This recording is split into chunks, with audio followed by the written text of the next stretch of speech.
Més coses, en els últims dies el transport públic ha augmentat el servei per adequar-se a la tornada a la rutina. En canvi, a les comarques del nord, els usuaris del tren denuncien que el servei de Rodalies entre Vinaròs i Castelló continua sota mínims.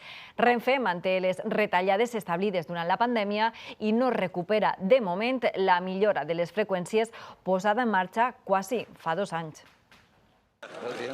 A bombo i plateret se celebrava a finals del 2018 l'augment de trens entre Vinaròs i Castelló. Es triplicava el servei després de 3 dècades de reclamacions. Es el derecho a la movilidad. En poc més d'un any, l'estat d'alarma torna a retallar el servei, Solo hi ha 5 cercanías. Una lástima y un fastidio. que a dia d'avui continua sota mínims. No hay forma de transportarte porque yo no tengo coche. I deixa estudiants de l'UGI com David sense poder quedar-se al poble. Tornar-se a agafar pis. Amb la tornada al treball a les aules i l'augment de la mobilitat per als usuaris ja no hi ha excuses. Hi ha gent que ha tornat al treball i, en canvi, les freqüències no han augmentat. Renfe s'acull a la caiguda d'un 50% de la demanda. A principis d'estiu garantia el restabliment progressiu, però de moment no hi posa data. Tenim que adaptar els nostres horaris als dels trens. Com aniran les distàncies de seguretat. Per als usuaris, la Covid ha sigut un pretext perfecte. El servei l'estan empitjorant per a que no hi hagi demanda. Per això han iniciat a les xarxes la campanya No al desmantellament silenciós Farem totes les reclamacions que tinguéssim que fer. i anuncia mobilitzacions per tal de recuperar un servei que va augmentar en un 75% el nombre de passatgers.